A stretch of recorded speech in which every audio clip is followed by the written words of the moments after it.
In 1787, 45 American colonists gathered in Philadelphia in a constitutional convention. Their objectives were independence and self-governance, and they achieved both.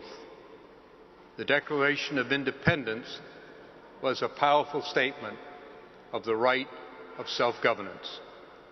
The first 10 amendments to the Constitution, what we call the Bill of Rights, is, in my view, the most concise and eloquent statement ever written of the right of the individual to be free from oppression by government. Those ideals distinguished our nation from the very beginning, and they appealed to people all around the world. That appeal was especially high in the aftermath of 9/11, when there was widespread sympathy for the American people and identification with us and with our values. Sadly, that has largely dissipated. Our power is the greatest it's ever been, but our standing in the world now is the lowest it's ever been, a reality which should be deeply troubling to every American. It's critical to our national self-interest and to peace and stability everywhere that we regain our moral stature in the world.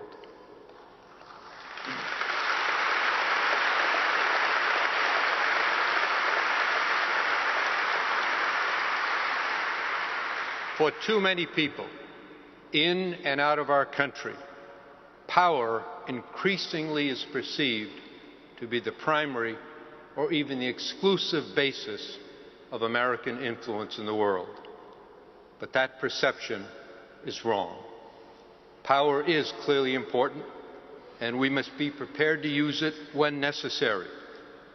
But it must always be deployed in a manner that is consistent with our ideals. For we must never forget that the United States was a great nation long before it was a great economic or military power. That's because of our ideals.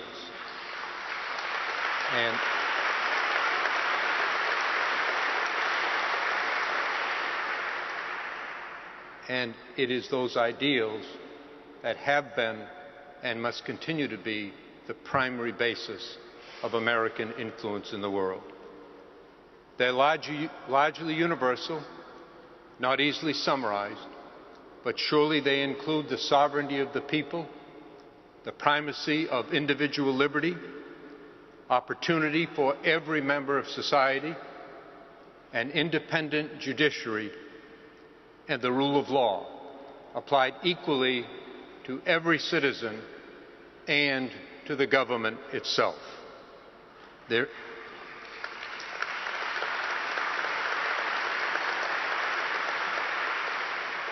is a constant tension between the preservation of order and the rights of the individual. It is difficult to find the right balance between collective security and individual liberty. But this problem is not unique to us or to our time.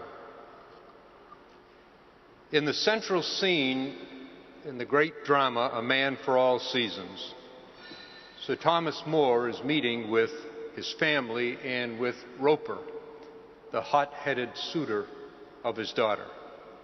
Roper wants to arrest a man because he is, quote, a bad man and dangerous. When More declines to act on that basis, Roper charges, "So, now you give the devil the benefit of law." More answers, "Yes. What would you do?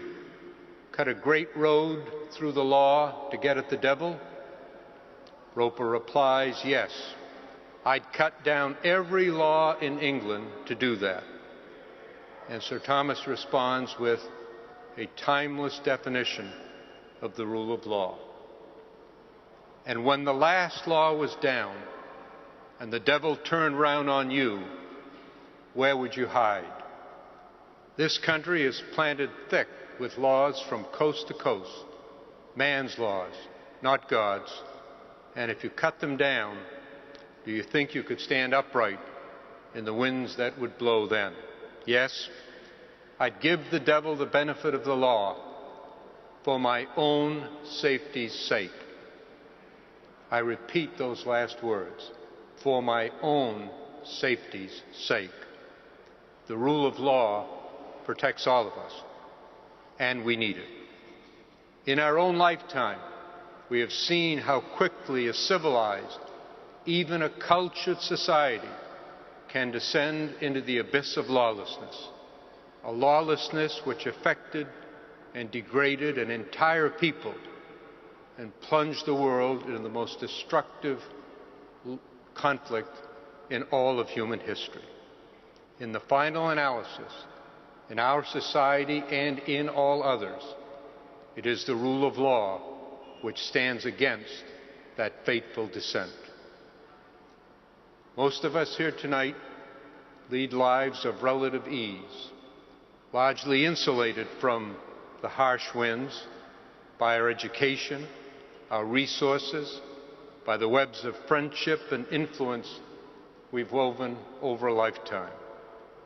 But if the responsibility of a lawyer means anything, surely it means that we must look beyond the comfortable confines of the oases of privilege in which we dwell to the lives of all the members of our society, especially those who do not share our privileges or our comforts.